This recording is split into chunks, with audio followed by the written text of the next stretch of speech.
All right, Kay, are you able to share your screen at this point? No, I'm not. I can't even request the organizer.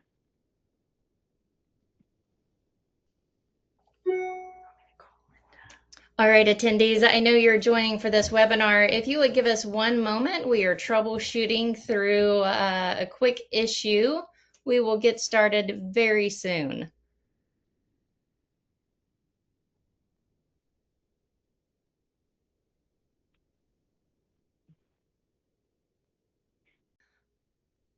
We are going to be joined by founder and CEO of Ascendo AI, Kay Narayanan, and our AI support ops, Ramki Pitchuiyer. Webinar Wednesday would like to thank today's sponsor, Ascendo AI, for its participation. Ascendo AI provides physical AI agents for teams that manage critical infrastructure with the goal of not just giving you the outcome you want, but making you an AI first company. Nominations for the 2007 Tech Choice Awards are open now through August 1st. Visit onetechnation.com/Tech Choice Awards to submit your nominations for all 13 categories. The top 5 finalists in each category will be announced in the October issue of TechNation magazine. As a reminder to our attendees, today's webinar is eligible for 1 CE credit from the ACI. You can obtain your CE certificate by completing the post-webinar survey. This survey will be emailed 1 hour after the completion of today's webinar, and you must complete the survey to receive the 1 CE credit. You'll be able to download that certificate directly from your computer once the survey is submitted. If you have any questions, you can reach us at webinar@mdpublishing.com. As I mentioned earlier, Kay is the founder and CEO of Ascendo AI, a physical AI platform for field service and technical support operations deployed at Fortune 500 enterprises, including Nokia, GE Healthcare, EDF Renewables, and Teradata. Ascendo AI is rated #1 user recommended on G2 with a 5 out of 5 rating and is SOC 2 Type 2 certified. Kay, you may begin whenever you are ready. Awesome, everyone. And Kay, I'm just going to start with sharing a phone call that I received a couple of years ago. I received a call from Chuck. He's a senior leader at one of the world's largest med device companies. It's $20 billion in revenue. He asked me a question. Hey, Ramki, what do you think Ascendo does?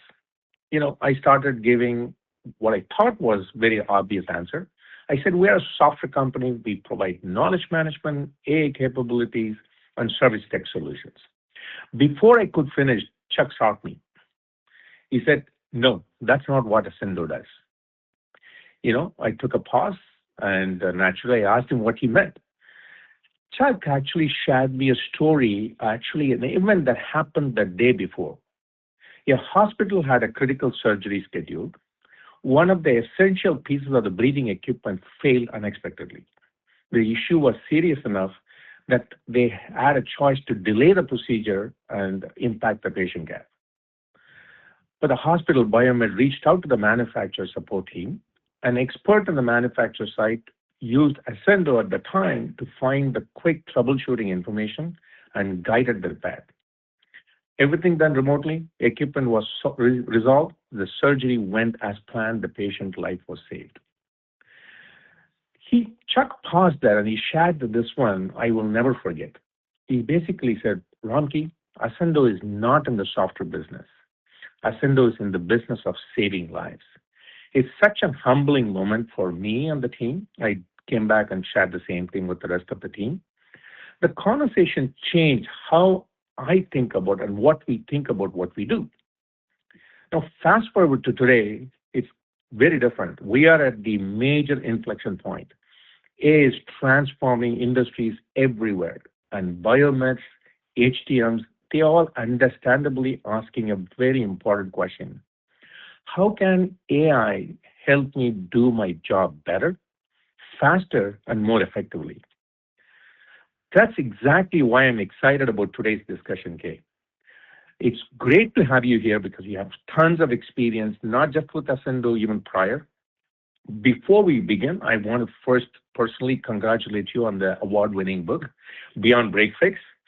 Your work has been shaping how many people think about the future of biomeds and HTM and redefining Ascendo AI as a digital workforce company.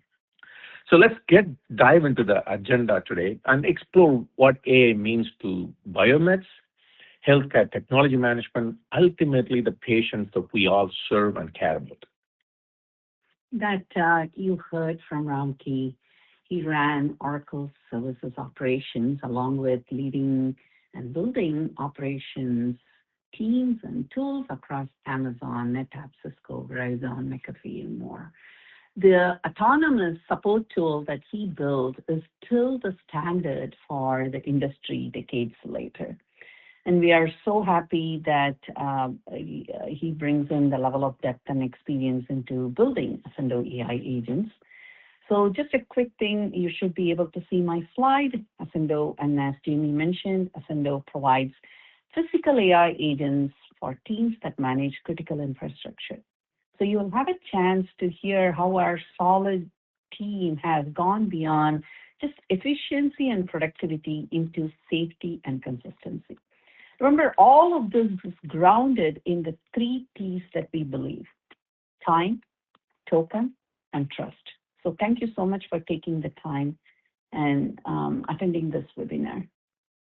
What we will cover today is we will understand what are the terms that has been thrown around. People keep talking about agentic AI, generative AI, and is it different from Claude and ChatGPT? Why can't I just use Claude and ChatGPT? Why do I really even need agentic AI, right? So, and where in HTM is it even useful?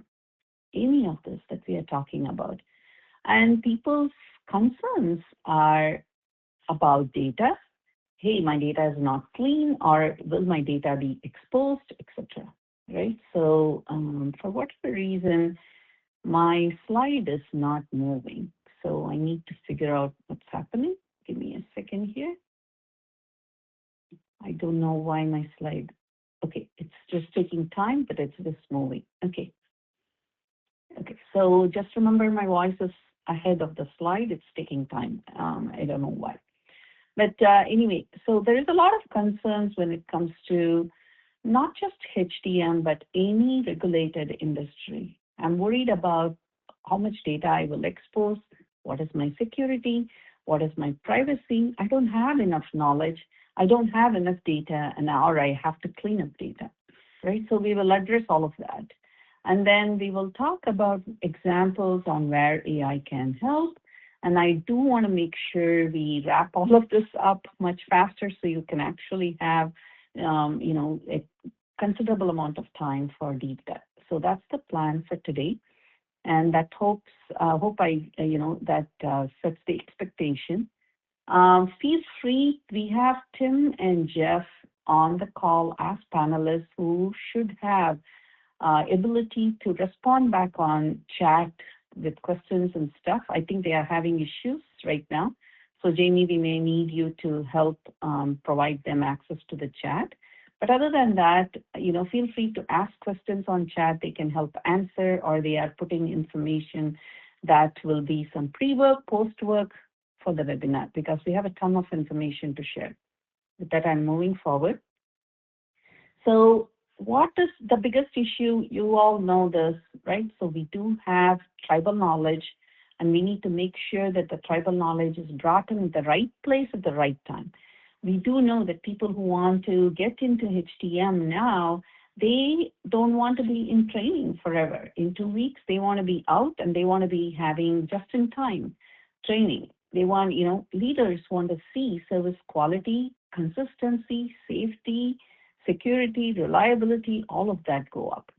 But what is really happening in every company, doesn't matter large or small, and we work with $153 billion companies as well as 5 people companies, right? So in any of those, you can see that the customer, from a customer standpoint, they see one journey. You're talking to Ascendo. They don't see that within that there is a telephone game that's happening. For a lot of you who have played that game, a telephone game is, customer reports an issue, it goes through the dispatcher, and then they get a game plan, or they don't get a game plan. They send out to a biomed, and biomed goes in and they execute whatever it is, and then the case gets closed, and then everything is dark.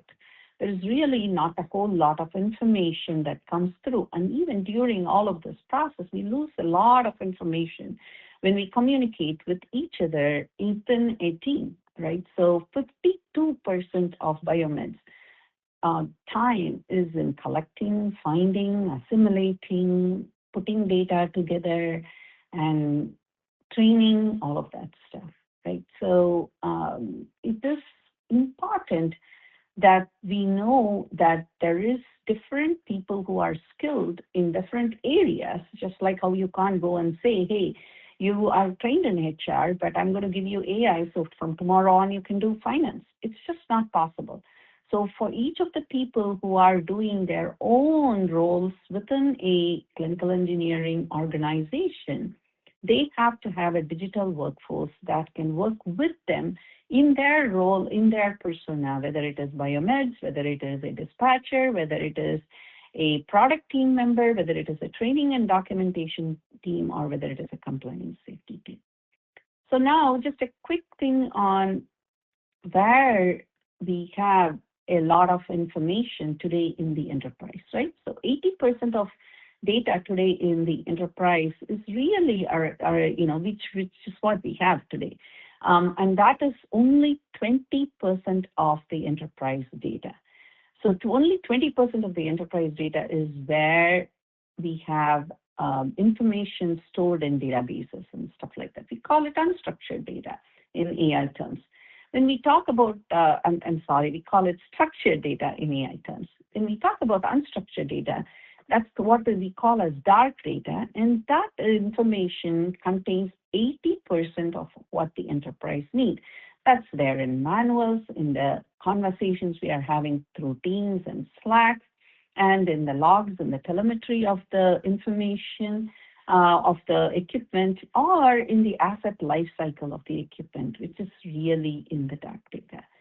So why is it dark? Why isn't the system that's collecting it? I think I need to change the font on this slide, but you can see how some, the existing software collects only certain pieces of information and doesn't capture the judgment on more than, who did, when did they do it, right? So the judgment is, why did Ramki make a decision that Jeff needs to utilize, or why did Tim make a decision that Kay needs to utilize? That's very important and critical to understand the expertise of the person and transfer that to a digital workforce. I'm just going to take a pause and talk a little bit more about, the terminology of AI, and then we'll come back to this in how Ascendo or, anyone who is thinking about AI agents is solving this problem today. So at least in Ascendo's case, we actually have it up and running for more than a year, so we can share best practices and stuff like that also. So everything around large language models, which we call as LLMs, is around generative AI, right? So, there's prompts and there is a static behavior, and it's amazing. You're copying, pasting some information or a manual and asking a question, and it can deliver what is needed. And that's perfect. That's exactly what they are designed for. Within an agentic AI, it can start acting on your behalf. It's an agentic AI that is the best way to describe it is digital workforce. They are the people that you hire to work alongside with you, who have an expert, just like how you would have an expert in your back pockets, right? So they can help you with these multi-step complex workflows. They can understand the asset, etc., if the agents are built better, right? So just like how you can hire a new college grad or an experienced person, and they have to go through different levels of training, agents are also different. Agents can, your Google Maps is an AI agent, And your self-driving car is an AI agent. So you have to have, so people use that term very loosely.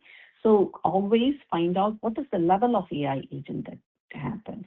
So in an L4 agent, it automatically cleans data. It automatically creates knowledge, so because it understands the data behind it. So the question to say, hey, which one of my biomeds need what kind of training? What are the top issues that are faced in this particular OEM product, right? So how all of these questions and trends and answers, what equipment is going to fail in the next 4 hours or in the next 2 weeks. All of this requires different sets of data, and there is no way to, the L4 agent, the L4 agent automatically knows what data is required for what kind of problem. It pulls that data in, and it actually cleans that data and creates the new knowledge. So think about it more like a self-driving car going in a freeway.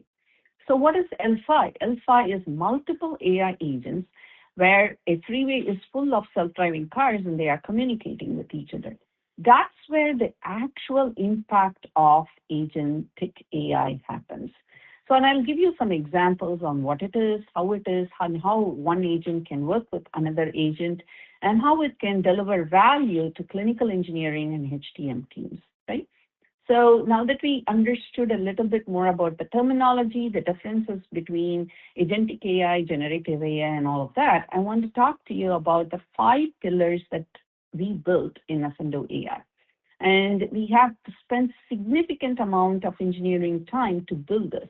So for us, asset intelligence, AGI, is asset general intelligence. So it doesn't matter whether it is an imaging system or a respiratory system or a ventilator. Actually, because we are cross-industry, we do have network controllers or windmills and solar panels and food service equipment. We have equipment of all shapes and sizes. We have over 10,500 types of products that we support. So for us, AGI means asset general intelligence. But you can't just understand the life cycle of asset and provide this digital workforce that can connect with each other and talk. What you really need is a company brain that takes in all of that information that we earlier talked in structured and unstructured sources, and just not bringing it together, but also starting to evolve and create new knowledge. So we have built that brain, which is neocortex, and I'll show an example of our company brain and what it does. And of course, we won't have time to cover everything, but I'll give some examples. The second is a memory, right? So you can infer, but you need to have a memory around the context. And the context, people usually think, okay, I have a context of here's a service call or a manual and I need that context. But that only is a portion of the context. You need context of the asset and the life cycle of the asset. You need context of who is having that problem. Okay, it is going to be Stanford Healthcare having this problem is very different from Cedars-Sinai having this problem because of the way things are implemented, their processes, etc. Right? So that is very critical. So you have a context of the asset, context of who's having the problem, context of who is working on the problem, right? So if Brian is working on the problem versus Jake is working on the problem, and we come in from 2 different experiences, that there is a context of the OEM, and there is a context of who within the OEM that I'm interfacing with as a biomed. So all of this context has to come together to provide value. And that context also differs in where I am interacting with. That is the hands, correct? So right now I'm talking to you in a webinar. I cannot see any of you, and the way I'm talking is a one-way communication. It would be so different if you and I were on a call in Teams where I can see you and you can see me, just like how Ramki and I are interacting right now. So that's the hands portion of it. And then the legs, let me go into the nervous system and then I'll come to the legs. And the nervous system is really where all of this data is and how we are connecting them all together, right? So that's why, remember, I told you the data needs to be automatically cleaned, the data needs to be automatically brought in, and that level of intelligence has to be built within the nervous system. Now, let's talk about legs, which is critical, extremely critical in all of this, which is what brings in privacy, security, and governance. So you don't have to have all of the governance figured out within your company, because Ascendo brings in that governance for you. So for example, let's say Ramki and I work within the same company, which we do, and Ramki works in EMEA. I can't even see his employee ID, or I cannot even see some of what he's working for. So that is a big, big, big difference. That level of governance has to be in place. Now, let's say Jeff is working in Canada and I'm working in the US. So between Jeff and I, we are going to be using two different types of manuals because of how the electrical systems are, and how, and the metric system is, and how things are being done, the process and troubleshooting and everything, right? So governance has to go into that level of depth. So this 5 pillars, as a foundation model, what we have built is we have built 16 agents. We call them macro agents because each of the agents come in with a lot of micro agents too, that are ready out of the box automating 1,800 workflows, right? So these 16 agents automate 1,800 workflows out of the box. And these agents run from anything from common resolution to go ahead and figure out warranty and pricing and quoting and entitlement and self-service voice and risk analysis and compliance and a whole lot of things. But the beauty of it is there is a set process in every company, right? So there is the set process says there is a customer that comes through the portal, then a service call opens, and then it goes into the routing and all of that stuff, and then the service call closes, and then, SWAT teams take it over. So the beauty of it is these 16 AI agents and those 1,800 workflows can fit within the existing enterprise process and existing information. With that, I know I'm speaking fast, and I know I'm speaking fast deliberately to cover a lot of information. So feel free to put it in the chat pod if you want me to go slow or anything like that. I will take that feedback in, and I will incorporate as we move forward. Ramki, I would love for you, we talked about agentic AI, generative AI. Can you please share some examples on how agentic AI can help within the HTM? Absolutely, Kate. Let's talk about one of the things that everybody worries about when I use AI. Hey, can I rely on AI, right? And with one of the things that we did ourselves, we took, let's take an example of a cash station. It's an equipment, you really need that, and you are asked a question. How do you know if I use a generic? There are people that say, hey, you just give it to Claude or what have you, and then ask the questions, and it can answer the same things. We did try this. Imagine, but if you have just the manual alone without the context of what it is and other aspects, the dangerous thing is the answer may look legitimately English-wise correct, but the impact can be really, really different. And we tried the same thing. If somebody followed this, right, the patient actually could die. So that's the dangerous with it. So we have to make sure the system that we are building and we have, it supports this high relevance, in terms of whatever the suggestion it makes. So that has to be one focus. Similarly, we try the same thing to another example. So if you look at the next slide, it gives another one. Hey, tell me the part number. In fact, many of these documents, the part number may be referred as stock number. People use different types of things to indicate the same things. In this case, the system did not even know what it is, and it couldn't even provide the answer.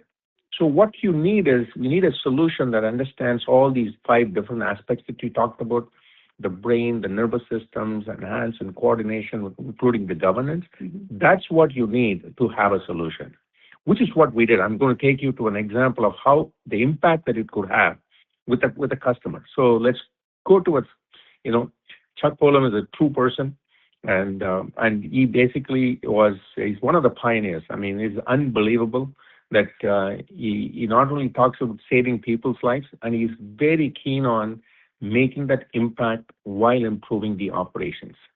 So what they did is they basically did a case study of how Ascendo could do with and without Ascendo. What you're seeing is if you use it within this, all these data was collected with a pilot, with a set of users using Ascendo versus not, just over a month of 3.5 to 4 months. The impact was on the service cost side, the activity time started to reduce. The repeat visits started to go down. So the actual cost impact turned out to be 10.3% in a positive way. Same way with the parts. Before Ascendo, when there is an issue, people would replace the whole motherboard, whereas sometimes you just have to change the cable. These type of extreme things that Ascendo could detect it, and the parts cost started to go down. The net impact that customer was able to see is close to 29%, just within few months. So if you look at all these things, the net effect that they had was Sorry, multiple. Ramki. Yeah. I want to interrupt you. You mentioned pilot. Is this pilot or is it It's production? real production. Okay. So this was measured in the first few months, Okay. and where they would use the people that use the system versus what they did before. So, but after this, I'm going to talk about how fast they could roll it out. Okay. They essentially basically did this rapid adoption. What that meant was in just 2 months from that time, 82% of the people, more than 85% basically started to use. Now, almost every day, without Ascendo, they cannot function. It has become an habit of, it's in the gene that, hey, you wake up, like we carry our phone all the time, they carry Ascendo in the back of their mind. And the beauty is, it is not that difficult to add other products within Ascendo because the model self-learns and self-corrects and improves itself. So 190 plus products got done within less than a month. You mean 190 products got deployed? Deployed within less than a month. So essentially what happened is the breadth of users went up, usage went up, sustained usage went up, and the number of products that they wanted went up. And technicians are empowered to scale. So now the training time is now coming down. The patient experience is going up. What you're really seeing is a net impact on every facets of operational life and the customers. So with that, let's talk about the next set of things that we want to do. So one of the things that we talked about is from HTM, but critical infrastructure is not just here. Since we operate on other industries, it'll be good to just share some information on another critical infrastructure, which is, we can't live without phone. We cannot live without network nowadays. Even this happens on a network. So what we are doing for a company that is such a global scale on that. Yeah. So this is something that it's always nice to get cross-industry experience shared because there's no conflict of interest, as well as there is learning from one industry that can help with other industry, right? So Nokia came to us. This is what Nokia shared on stage on multiple times, right? So, and I'm happy to represent them to share this case study. So when they came to us, they said, we want to cut down escalations. We asked them, cost these escalations. They said, by the time, let's say a Meta data center in Denver has a problem, someone would make a call and someone would say, okay, there is a problem. And then a human had to find a root cause analysis. Human would have to go ahead and identify the parts that need to be replaced. And that was quite complex, looking at logs and telemetry and everything. And by the time they would go ahead and order a part, it was already 2 weeks. So, and you all know what happens after you put a part order with tariffs and everything else. That has slowed down significantly, and it became an escalation. So what we did is we went ahead and had the first agent that pulls in the telemetry and logs. Remember, this does not have this example uses telemetry and log, but it does not need telemetry and log. It can actually use service call information itself. Yeah, and we also have the alarms and logs. So very similar pattern within the med devices too, right? The technician goes and then he or she looks at the log and they have to make a judgment. What should I do next? Correct. But sometimes people may be looking at equipment that's not connected, which still works, right? So, yeah. And then we have an AI agent that identifies the root cause analysis and predicts what parts need to be replaced. So this process was brought down, and their SLA was 4 hours, right? So if they have to they wanted to predict what equipment is going to fail in the next 4 hours to any time, right? So we started predicting that. So we brought down the manual process of 2 weeks to predict what parts is going to fail and what part is going to be replaced for the equipment that already failed. We brought it down to, hey, there will be at least 4 hours time frame. We will predict that there is an equipment that's going to fail. And then we didn't stop there. We mapped it with the service supply chain to make sure, hey, this network controller in the metadata center in Denver is going to fail. It is going to require part A, B, C, D, and that part A, B, C, D is or is not available in any of the depots around the metadata center.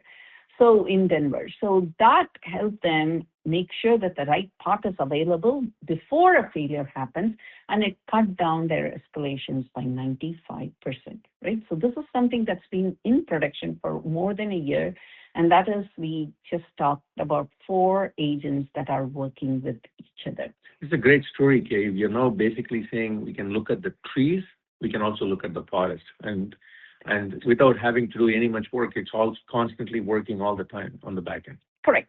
Yeah, there is no point in having a digital workforce that works in isolation. It has to work with each other to give the level of impact, right? So in addition to that, we went ahead and we opened up creating new knowledge and letting them know what are the top issues that are happening, etc.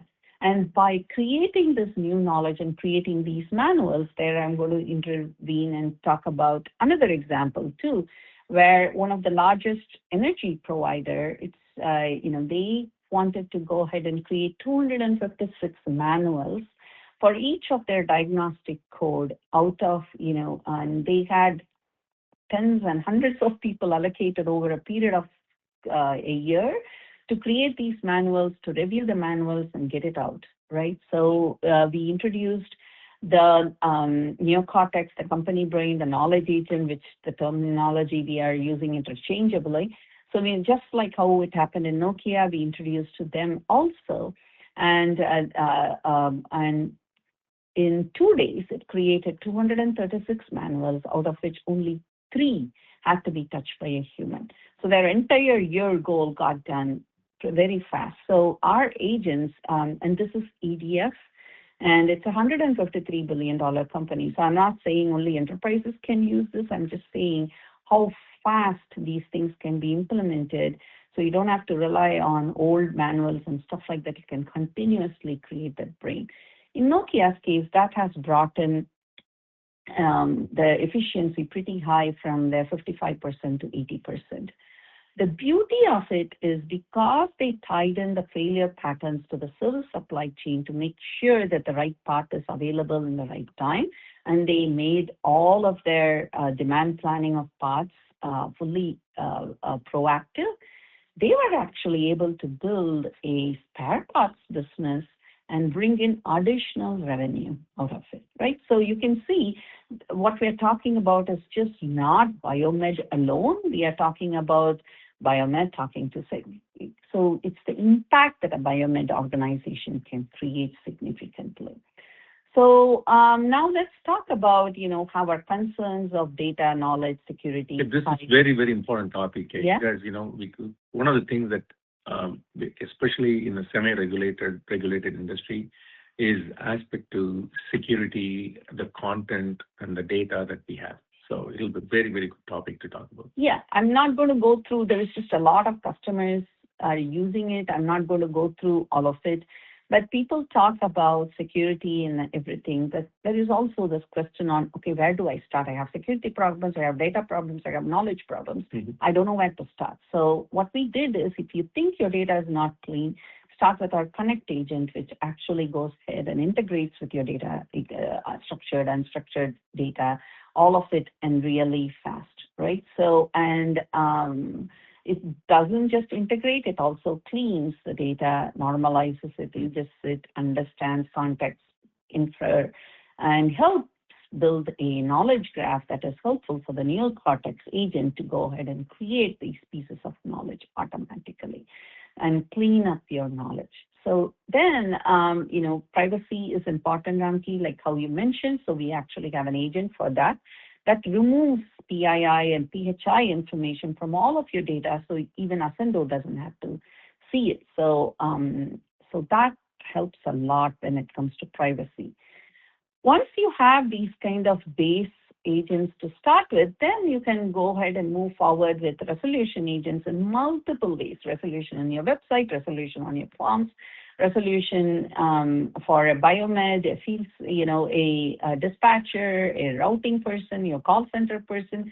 So you can just fit in the resolution agents wherever you want, or within Salesforce, within Novello, any of that stuff, right? So it can be done, and it can be done fast, right? So we just talked about how knowledge agents get deployed and how the knowledge, the company brain can be up and running in 45 minutes, even for large or small companies. So what we talked about really is, let me go to the slide and then I'll come back. So what we talked about, what we have learned so far is think beyond just software, think digital workforce, number one.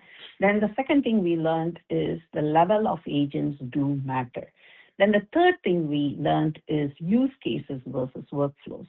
That's the critical part where people get stuck in terms of, hey, I'm going to do a pilot, I'm going to do it for this little thing, but they don't know what to do with that. That's just sitting separately, just like how a cloud is sitting separately. You have to copy from there.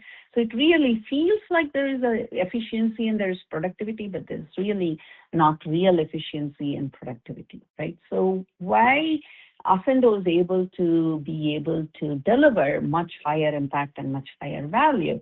On an average, our customers tell us they save around $6 million per agent, and average savings is $57 million for large companies, and we need to start figuring out what it is for SMBs because we don't have an ability to calculate it because we are impacting so many areas of what a small, medium, and business can do.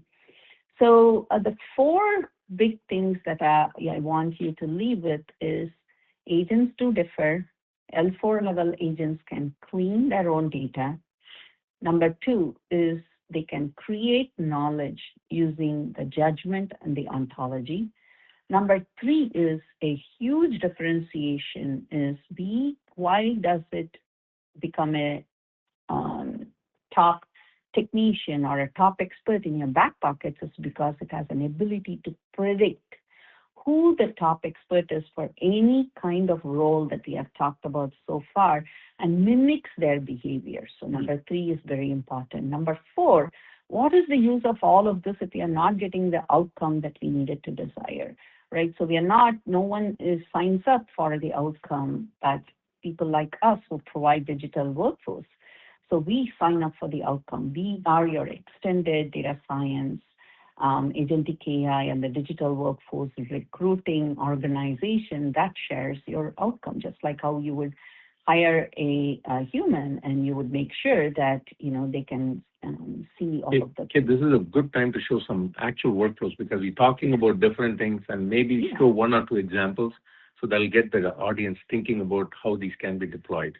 So what I was thinking, Ramki, is since we had where to start slide, maybe we can just go ahead and start with how people would start. Yeah. So this is primarily around the knowledge aspect of the product, right?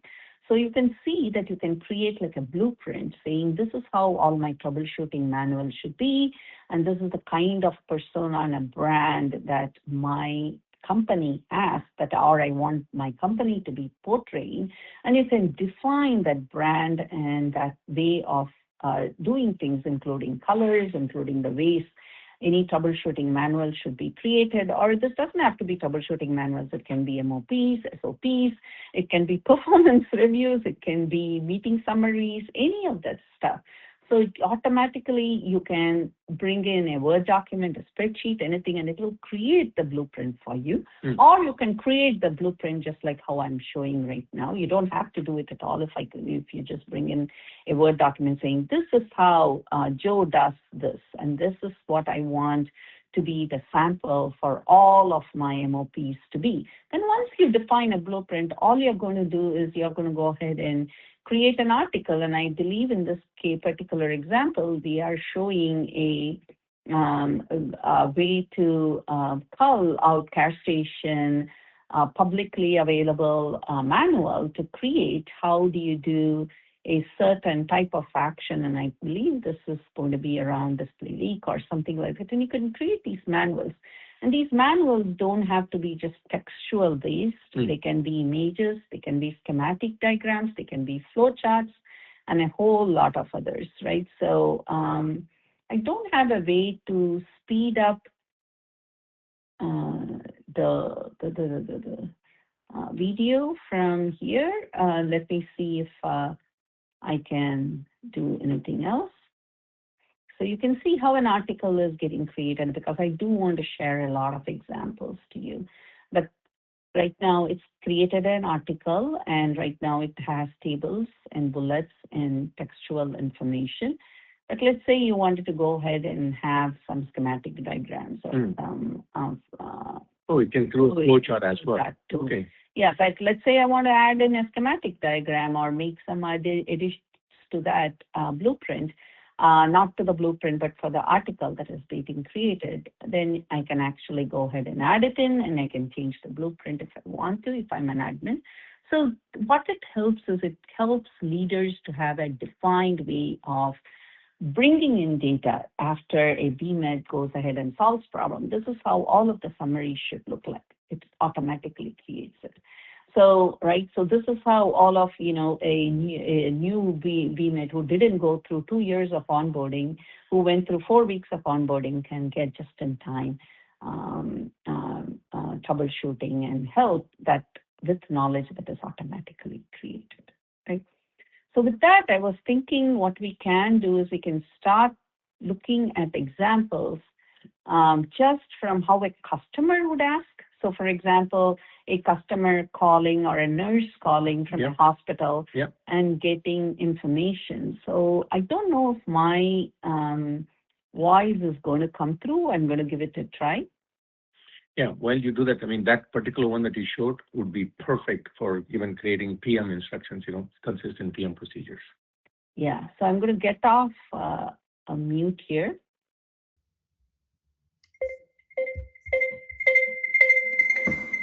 And see, do you guys hear this? Equipment for your patients. Let's get started and make this process as easy as possible for you. May I please know the name of the hospital you are from? I am from the General City Hospital. Thank you for providing the hospital name. You are from General City Hospital, which is located at 123 Main Street, Springfield, Illinois. May I have your name, please, so I can assist you further? Mel Rivers. Thank you, Mel Rivers. How can I assist you today?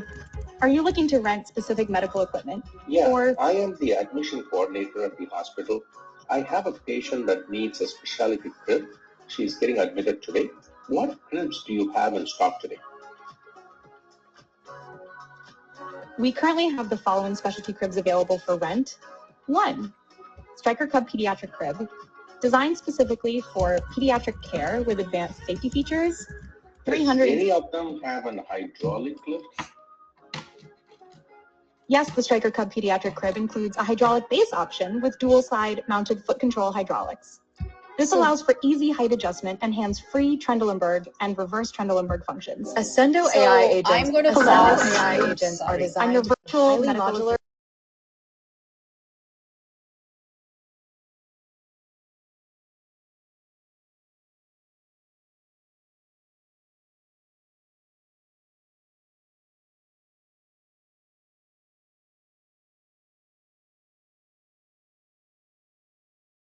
Time.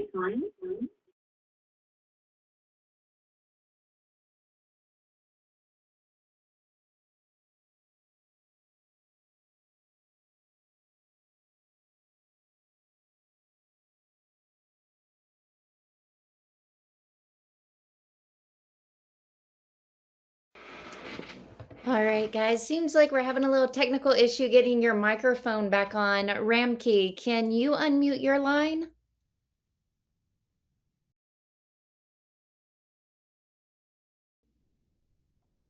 Yeah. Okay, great. I can hear you now. Yeah, I can.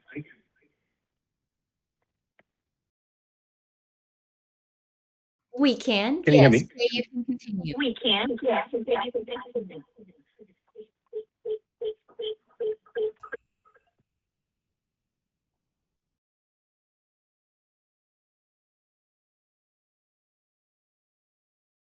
Yeah. Go ahead, Game. Yes, I'm just confirming. We can hear you now. Kay can pick up the Yeah, presentation. awesome. Yeah, the question is, can we, you mentioned 11:45 is the drop, so we could stop here and go into questions, or if the team wants to see more, we can see. It depends on what the audience wants. Absolutely. And this has also posted a lot of these things so people can take a look at their own tours also. Wonderful. Well, we did have some questions come in while you were presenting and giving the examples. So I'll start working through a few of those. But attendees, I always like to give you a reminder. You're welcome to ask your question at any point using the question feature on your webinar dashboard. We'll get through as many as we can. Any additional questions I'll send to the presenters so they can follow up with you directly. First question that we have from one of the attendees, it came in when you were showing how the AI agent could potentially train new employees. Touching on that, how could this also be used with the aging population and the biomedical industry? Is there any way that the AI agent or service could help retain some of the knowledge that our more seasoned biomeds have before they retire? Absolutely, yes. So what we do have is we have people who are doing it in multiple facets. So remember what I talked about when I mentioned predicting who the top expert is. So you can actually state during the data connect itself, here is the top expert, or let Ascendo predict it. And for different issues, different people are the experts. So I can even give you a lot more examples and make the answer lengthier, because sometimes we have even seen some of the novices know, or the new people know some of the latest version of the equipment than some of the experienced people. So we can, Ascendo, that's exactly what it does when we talked about the brain and we talked about how it pulls in information within the brain. It constantly keeps mimicking the top expert and bringing in the top expert's knowledge, so it never gets lost. That is exactly correct. All right. Well, there are two recurring themes in some of the attendee questions. So let's kind of dive into both of those. First one that a lot of people are asking is, how does this AI platform integrate with some of the systems or software we already have, like CMMS or even the OEM systems? Yeah, exactly. So that's where the Connect agent comes in. So whether you have Novolo or ServiceMax or ServiceNow or any of the existing systems, Jira, Confluence, any of the existing systems, Cinch, FieldNation, anything that is API based, we can connect to it. We actually have one of the largest healthcare providers. Even they have a very large ERP vendor, and it takes them to click screens for 20 minutes to get to a screen that they wanted and get the information. So we actually have the Connect agent provide the capability to even mimic keystroke behavior. So we could connect in multiple ways. And we have those as out-of-the-box connectors. But if you have something that's proprietary and that's built and you needed that to be connected, our team can work with you. Jeff, you're on the line. He's the one who's texting. And he'll be your single resource that can help you. Jeff, you can put your email address also here. That would be great. Wonderful. I know that is in your chat feed, attendees. There's some really great resources that Jeff's sharing there. So if you want some additional information, hop over to the chat feed. Kay, I did mention there were two recurring themes. The other is along the lines of security and protection. How do you protect sensitive hospital or patient data? Yeah, what I can do is we talked about having an agent for that, and we talked about how the privacy agent removes the PII and the PHI information automatically. So maybe we take a quick moment to see the privacy agent in flow. So what here, I don't want to go out of the audio. So what it shows is you can see a before and after. And you can say, here are all the inputs. We call it the privacy playground, right? So you can say, here are all the types of inputs that I don't want to be fed into AI. So, and you can just say, hey, social security numbers, medical record numbers, phone numbers, email addresses, whatever it may be. And again, you define those blueprints, and you can have those blueprints feed into your existing data. Here, it's just a playground. It shows the input and output just to showcase it to you, but you can see how it automatically connects to your data sources, and it removes the PII and PHI information. They don't have to program, right, Kay? Because I think we have like 100 plus objects already it comes with that. And if you have some specific things, say, some customers have, hey, my site information is very sacred. We don't want to know. You can do them as well. Yeah. So we have essentially think about data cleanup. We have an AI agent doing it. Knowledge creation. We have an AI agent doing it. Tribal knowledge conversion. We have an AI agent doing it. Privacy filter. We have an AI agent doing it. So humans don't have to do the work for AI to come on board. Does that help answer that, Jamie? Absolutely. And I think we have time for about two more questions. One that I found really interesting was a question about predicting parts and needs that are coming up. How does your solution help with planning for parts or inventory optimization? Go ahead, Ramki. Can you talk about parts prediction as well as spare parts both? Yeah, absolutely, Jamie. So from parts prediction, there are a couple of things that team goes on. Sometimes some customers, they have a suppliers coming from another one. There are a lot of things with tariff and custom import and all those types of things. And we also have a notion of where it is installed, not what has been bought, where it is installed, and where the depot that it has to go in, and what type of SLA that we are committing to, 4 hour, 8 hour, next business day, what have you. So taking into all these considerations, we have a prediction engine that takes a look at the actual field behavior. If things are failing a little bit higher rate in particular location, particular type of use versus something else. These type of knowledge is being used across all of them so that you can predict the level of parts you need to carry based on the SLA demand and that you will have. What it does is you now have an optimized reorder point suggestions, optimized spare part selections at the depot level, even at the global hub level. So that way, the planners can understand to store how minimum they need to carry. They don't have to have an excess. They also don't have to have a shortage. So Ramki's talking about spare parts, but remember that is the trees and the forest that we earlier talked about. He was talking about the forest, but even for a tree, you have a single biomed request that comes in, all of this knowledge and everything that we talked about. It can help predict what parts is required just for that particular resolution that you're going through. And yes, definitely. And it can show the part number. It allows you to order the parts right off the bat. Right. So, and all of it right from your field service application, if you do have a field service application within for your biomeds.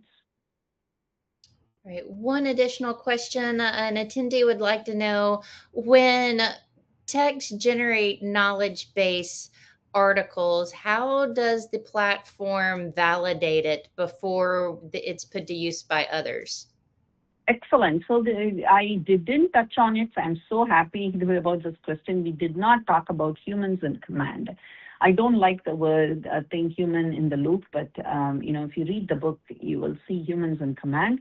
At any point, any company can define, this is how I want humans to be involved in the decision making or in the action. So we have companies that are using the knowledge or the neocortex agent, and what they are doing is, when they create it, there is an ability. I don't know if you saw it in the video or in the tour that I was sharing earlier. Assign it to a person, right? And that person can be the top expert. So automatically it will figure out who the top expert is and assign it to the top expert for them to review. You can say these kind of documents, I really don't need it to be reviewed. For example, like performance summary or something like that, right? So I don't need it to be reviewed by anybody. So things like that. So you can add that ability, because we know who the top expert is for what kind of problem, it can be assigned to the top expert and do it. And this is just that one use case and that one example. But humans in command is available every single place throughout the product, and in terms of auditability, in terms of explainability, and all of that stuff. Wonderful. Well, since we are coming up on the 60-minute mark, I will take the opportunity. Hey, Jamie? Yes. Sorry to interrupt. Couple of things, right? So one is any questions that people had that we didn't answer, Jeff has put out an email, and you can also have my email. Please send it over to us. Or if we have, MD Publishing will send us those questions and who raised those questions, and we'll be happy to answer those. Jeff, anything else you want to add? I don't think he can talk. Kay, I think you covered it all. I just want to reinforce that I'm very happy to be a resource. I put my email in the chat, but again, it's jeff.lippert@ascendo.ai is my email address. And happy to be a resource for any follow-on information. If you have any questions, I will also send out these links that I've sent in the chat. I realize that I've spammed a lot of links, but they're all extremely important and informative. So again, feel free to reach out to myself. Kay's email address is also in the chat. We're happy to help. Yeah, the other thing is we need people of various attitudes and aptitudes in AI. So with that, that's a reason to write the book. So we also believe, I didn't coin the term called new collar, but Nokia coined the term, and it makes sense. So how does this all AI affect all of us, right? So everybody in the industry. So we have a white paper on that too, so that you can find it on our website. So feel free to go through all of this, give us feedback, stay engaged as we all learn how we can make a difference with HTM. Thank you very much for having us, Jamie. It was truly wonderful. Yes, absolutely. I'm so glad we got to bring this message to the TechNation community. I do want to encourage all of our attendees to visit today's sponsor's website, learn more information. If you're not grabbing some of the links that Jeff shared in the chat, then you can certainly make your way to their website by going to ascendo.ai, ASCENDO.ai.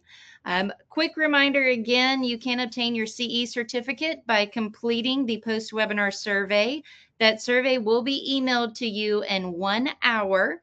After completing the survey, you will be able to download your certificate from your desktop. If you have any issues, you're welcome to reach out to us here at TechNation. You can get us at webinar@mdpublishing.com. We'll be back next week with another webinar. You can always find our upcoming presentations at webinarwednesday.live. Registration's always free. It's always eligible for a CE credit. Make it a great week, and we'll see you back real soon. Thank you.